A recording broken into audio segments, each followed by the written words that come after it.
pessoal, hoje a gente vai conversar sobre o sono do Haruki Murakami. Esse livro conta a história de uma mulher que está no seu 17º dia sem dormir. Quando ela era adolescente, algo parecido lhe ocorreu e cessou após 27 horas seguidas de sono. Dessa vez, a insônia chegou, mas a sua disposição e a sua energia aumentaram. Então, como o sono não lhe fez falta, ela decide não procurar um médico e apenas aceitar aquilo que está ocorrendo consigo. Uma semana depois dessa súbita insônia, a mulher decide visitar uma biblioteca para tentar entender um pouco mais sobre o sono. Então, em uma das obras que ela encontra, ela lê que, segundo aquele determinado autor, cada pessoa possui uma forma singular de pensar e agir, que é marcada então por tendências modeladas durante o sono. Então, a partir disso, ela começa a acreditar que a sua rotina triste e cansativa é provocada pelo sono e ela decide parar de dormir porque ela quer libertar a sua mente. Sono possui pouco mais de 100 páginas, mas apesar da trama aparentemente simples, é um livro que provoca diversas reflexões no leitor acerca de diferentes assuntos. Ao perceber que o sono não está lhe fazendo falta, essa personagem decide que não irá mais dormir porque ela quer aproveitar ao máximo aquele tempo disponível. E esse pensamento, essa ideia de estar sempre aproveitando ao máximo todo o tempinho que está sobrando, é muito comum em todas as pessoas. Afinal, quem nunca quis que um dia tivesse mais do que 24 horas, não é mesmo? Então, essa é uma premissa que sempre me deixou muito curiosa. Eu queria muito saber como que essa protagonista iria lidar com essa insônia e com esse tempo livre, que ela teria. E a experiência foi muito bacana, muito interessante. Esse livro, apesar de curto, faz com que o leitor pense acerca de diversos assuntos, como a necessidade ou não do sono, a importância de sair da rotina e da zona de conforto, os padrões de família e de vida feliz, a ânsia por aproveitar todo o tempo disponível. Enfim, é um livro que provoca muitos pensamentos e que levanta então questões que são necessárias, que a gente precisa pensar sobre.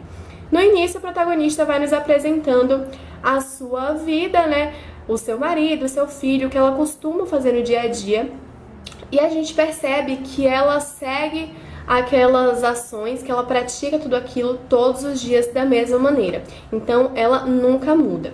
Quando ela começa a não dormir, algo inclusive que ela não comenta com seu marido nem com seu filho, ela começa a lembrar de alguns hábitos antigos que ela possuía antes do casamento e que foram abandonados, como por exemplo a leitura.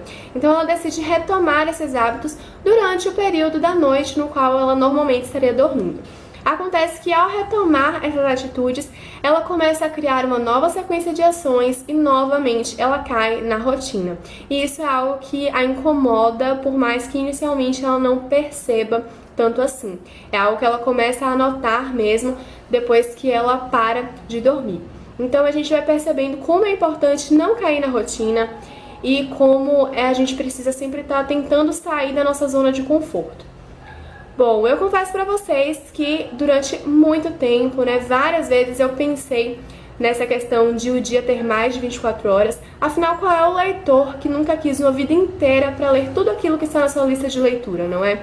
Então, eu sempre pensei muito nisso, sempre achei que seria super legal se a gente tivesse um dia com 48 horas, porque eu poderia utilizar metade daquele dia só para ler, enfim.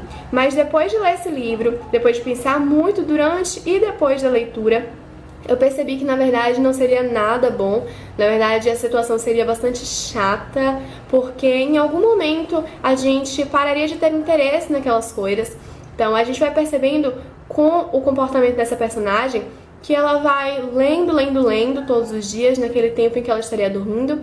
Aos poucos ela vai repetindo tanto aquela ação que aquilo vai se tornando cansativo até mesmo para o próprio leitor, Então a gente vai percebendo que aquilo tá chato. E isso realmente aconteceria conosco, caso a gente não dormisse. Se a gente não tivesse essas 8 horas de sono, a gente ficasse lendo, em algum momento a gente iria cansar, a gente perderia o interesse. E isso seria muito ruim, porque em algum momento a gente não teria mais nada para fazer.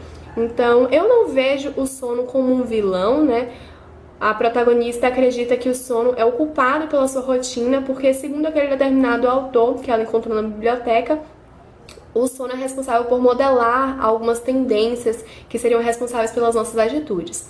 Diferentemente da protagonista, eu não acredito nisso. Eu não vejo o sono como um vilão. Eu acho que é algo necessário, né, para que a gente possa descansar nossa mente, que é uma parte do nosso corpo que está aí em constante trabalho. Então, o livro acaba provocando várias reflexões e eu achei isso muito, muito bacana.